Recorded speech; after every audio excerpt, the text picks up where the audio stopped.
বর্তমান প্রযুক্তি বিশ্বের এত অগ্রগতির পেছনে সবচেয়ে বড় অবদান বিদ্যুতের।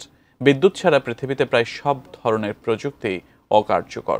এমনকি মহাশূন্যে পাঠানো স্পেস স্টেশন বা রিসার্চ স্টেশনগুলোর জন্য প্রয়োজন হয় বিপুল পরিমাণ বিদ্যুতের। আর এই ক্রমবর্ধমান বিদ্যুৎ চাহিদা বিশেষ করে মহাকাশ গবেষণায় টেকসই সমাধান নিশ্চিত করতে চাঁদে পারমাণবিক বিদ্যুৎ কেন্দ্র স্থাপনের যৌথ উদ্যোগ নিয়েছে চীন ও রাশিয়া। আরো বিস্তারিত শিহাব ইসলামের ডেস্ক রিপোর্টে। চাঁদে যৌথভাবে পারমাণবিক বিদ্যুৎ কেন্দ্র নির্মাণে চুক্তিবদ্ধ হয়েছে রাশিয়া ও চীন। এই বিদ্যুৎ কেন্দ্র ব্যবহৃত হবে তাদের পরিকল্পিত ইন্টারন্যাশনাল লুনার রিসার্চ স্টেশন বা ILRS পরিচালনার জন্য। চলতি মাসের ৮ তারিখে দুই দেশের মধ্যে একটি সমঝোতা স্মারক স্বাক্ষরিত হয়। চুক্তি অনুযায়ী কেন্দ্রটি ২০৩৬ সালের মধ্যেই নির্মাণ সম্পন্ন হবে। রাশিয়ার রাষ্ট্রীয় বার্তা সংস্থা তাসকে দেওয়া এক সাক্ষাৎকারে রসকসমস প্রধান ইউরি বরিসভ জানান, এই বিদ্যুৎ কেন্দ্র স্বয়ংক্রিয়ভাবে অর্থাৎ মানুষের সরাসরি উপস্থিতি ছাড়াই নির্মিত হবে। যদিও প্রযুক্তিগত প্রক্রিয়া সম্পর্কে বিস্তারিত কিছু না বললেও তিনি জানান প্রস্তুতি প্রায় সম্পূর্ণ। এই ঘোষণায় এমন এক সময় এলো যখন যুক্তরাষ্ট্রের মহাকাশ গবেষণা সংস্থা নাসা তাদের ২০২৬ সালের বাজেটে চাঁদের কক্ষপথে ঘাঁটি স্থাপন প্রকল্প বাতিলের পরিকল্পনার কথা জানায়।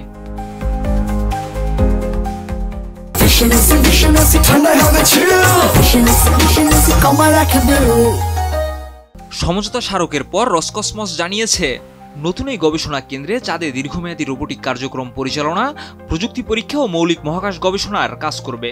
এছাড়া ভবিষ্যতে সেখানে মানব বসতির সম্ভাবনাও খতিয়ে দেখা হচ্ছে। চীনের মহাকাশ সংস্থা এক বিবৃতিতে জানিয়েছে, চাঁদের দক্ষিণ মেরুতে স্থায়ীভাবে নির্মাণ করা হবে এই চন্দ্রঘাঁটি, যা মানব বসতি সংযুক্ত একটি পূর্ণাঙ্গ স্টেশন হিসেবে কাজ করবে। প্রকল্পটির মধ্যে ইতিমধ্যে আগ্রহ প্রকাশ করেছে ১৭টি দেশ। এর মধ্যে রয়েছে মিশর, পাকিস্তান, ভেনেজুয়েলা, থাইল্যান্ড ও দক্ষিণ আফ্রিকা।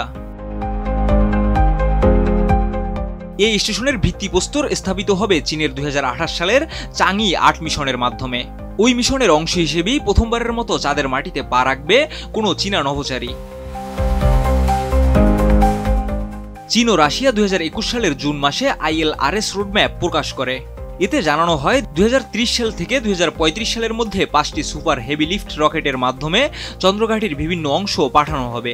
প্রাথমিক কাঠামো স্থাপন শেষে অতিরিক্ত সরঞ্জাম পাঠিয়ে কেন্দ্রটি আরও বিস্তৃত করার পরিকল্পনা রয়েছে। এছাড়া ২০২৪ সালের এক সংবাদ সম্মেলনে চীনের মহাকাশ প্রকল্পের প্রধান ডিজাইনার উ ইয়ানহুয়া জানিয়েছিলেন, চাঁদের কক্ষপথে একটি মহাকাশ স্টেশন গড়ে তোলা হবে এবং এটি চাঁদের বিষুবরেখা ও দূরপাশের দুটি সংযোগ কেন্দ্রের সঙ্গে যুক্ত থাকবে। এই পরিকাঠামো ভবিষ্যতের মঙ্গল অভিযানের ভিত্তি হিসেবে ব্যবহৃত হবে। প্রকল্পটি ২০৫০ সালের মধ্যে সম্পূর্ণ করার লক্ষ্য নির্ধারণ করা হয়েছে। ঘাঁটিটি সৌরশক্তি, রেডিও আইসোটোপ ও পারমাণবিক জেনারেটরের মাধ্যমে চালিত হবে। পাশাপাশি চাঁদ ও পৃথিবীর মধ্যে থাকবে উচ্চগতির যোগাযোগ ব্যবস্থা এবং বিভিন্ন রোবোটিক ও মানববিহীন যান, যেমন হপার, দূরপাল্লার ড্রোন, চাপযুক্ত ও চাপবিহীন রোভার।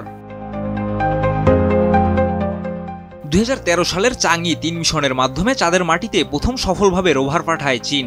পরবর্তী মিশনগুলোতে তারা নমুনা সংগ্রহ করে এবং চাঁদের বিস্তৃত মানচিত্র তৈরি করে। এদিকে যুক্তরাষ্ট্রের আর্টিমিস কর্মসূচির আর্টিমিস ৩ মিশনের মাধ্যমে ২০২৭ সালে আবারও নভোচারীদের চাঁদের মাটিতে নামানোর পরিকল্পনা রয়েছে। তবে নাসার নিজস্ব চন্দ্রঘাঁটির ভবিষ্যৎ এখন বাজেট ঘাটতির কারণে অনিশ্চয়তার মুখে পড়েছে। শিহাব ইসলাম, ADN নিউজ।